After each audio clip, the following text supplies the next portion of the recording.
Welcome to Restaurant Hunter, where we're tracking down the best places to eat on the island. I'm Rob Petrone. This half hour, we're bringing together two of my favorite things, sports and food, visiting restaurants that are great for watching games, and in one case, a famous hangout for one of the best teams the New York area has ever seen. But we start in Farmingdale for a meal with a New York football legend at one of the most popular sports restaurants on all of the island, Changing Times.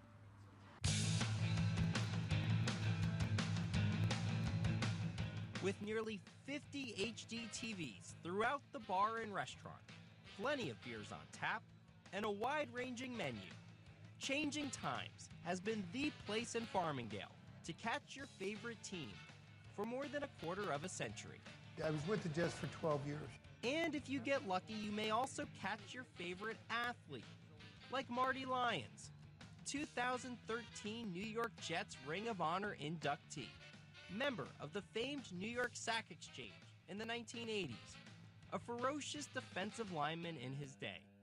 Off the field, as beloved and respected a former football player as you will find, as a longtime Jets broadcaster, and more significantly, as founder and chairman of the Comac-based Marty Lyons Foundation, making dreams for terminally ill children become a reality.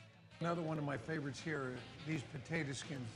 Marty and I could have chosen to dine on more refined fare like yellowfin tuna sliders or chipotle cinnamon rubbed salmon served over green chili pepper orzo and asparagus.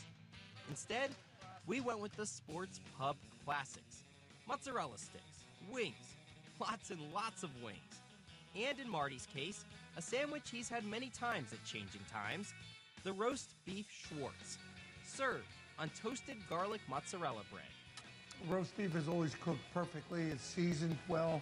You throw a little bit of mayonnaise on here occasionally and just chow down. So you've been to Changing Times a few times. A hangout of yours at one point? It was at one time in my life. I used to come here quite a bit, throw darts, play a little pool, have a couple cold beers, and have a couple sandwiches, the wings, everything. What I like about coming here, the people are always friendly, but you don't have to order just the burgers or a roast beef. They got the high end, you know, with the low end prices, and you always get the quality food that you're looking for, and you get in and out. So are you somebody, when there's a game that you want to watch that you're not calling, that you're just interested in, do you like to watch it at home, or do you come out to bars? Do you like that atmosphere? I like to watch it at home. I like to get my boys involved. We'll sit there and watch it. Do you break it down for them? No. We'll kind of break it down together, but normally during the third quarter, I'm kind of slouched back. And, you know, especially now these big events, they keep starting later and later. Well, you take that afternoon power nap. Nothing's better than a power nap in the afternoon, and you wake up, and the games are getting so long that if you watch the first quarter, you maybe a little bit of second, go to sleep during halftime, wake up at the end of the third quarter, you're still in. But you've never done that in the booth. No. Hey, some people I think have fallen asleep in the booth, strangely enough. So, what is your ideal game day meal? You're having a cookout at home, whatever. What are you putting on the menu? If you're inviting me over, for instance. If I'm inviting you over, the first thing I would do is I'd get a couple racks of ribs. And I would season the ribs before I put them on. And you're a Southern guy. Right, I'm a Southern guy. You know how it's done. So, normally what I'll do is I'll put the ribs on and I'll baste them on both sides for about, 10 to 15 minutes on each side. And then I will take them and dunk them in a bunch of seasoning, but the main ingredient in the seasoning is vinegar, because the vinegar is going to seal the meat. That's Carolina style right there. The meat, like ribs and chicken, always has to cook from the inside out. And then what I'll do is once I season it, then I'll take it and use indirect fire. I'll take them, move them to the side, shut off that side of the grill, put the other side on, and just leave them on for... You know your ribs. Well, I did have a little rib place when I was playing with the Jets. It was down in Alabama called the Bronze Pig. It's great. You season it, but again, you're talking about a big piece of meat. So you have to seal the meat. You don't want it to get dry. No, you don't want it to get dry, but you want it to get cooked. So you have to cook it for a long period of time, and you have to create the heat and seal the meat where the juices stay inside and actually cooks from the inside out. You know what I do? Crock pot. Crock pot ribs. It's a nice little shortcut, I say. It takes like 6 hours, but it gets tender. Not feeling it. I'm not feeling the love Really? there. No. No, My wife may use a crock pot. I'm not. I love a crock pot. Chili in a crock pot. That's Great. different. That's different. Sauce, bolognese, crock pot. I got a crock I pot. like to make seafood gumbo too.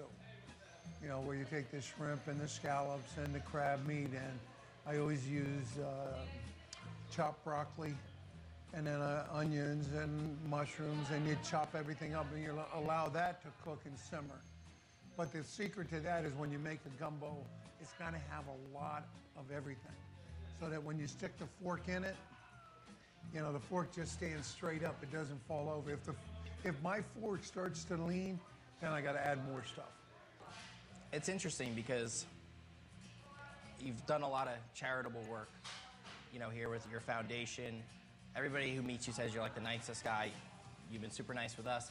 But it's like such a contradiction between the defensive lineman, the New York Sack Exchange. Do you think football players in general sometimes, because it is, I mean, it's a violent game, it's rough and tumble, that people look at them and they think something, they don't realize that there's a person behind that helmet, especially with certain positions? I think a lot of players nowadays need to take time to identify with the community, identify with the fans. Otherwise, with free agency, you're just a name and a number.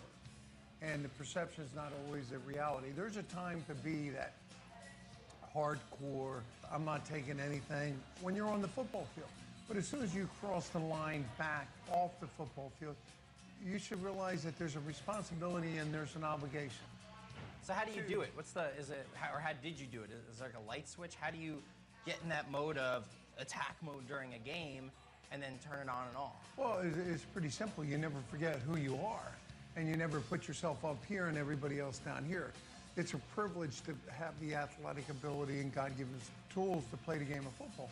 But it makes me no different than you. You and I put our pants on the same way, and we have the same opportunities to make a difference in the community. As Marty and I continued chatting, continued eating, it became even more apparent just how much this community means to him. He could have moved elsewhere when his playing days were over, but he stayed here, on Long Island, giving back through his foundation, putting down roots, a regular at local restaurants, like Changing Times.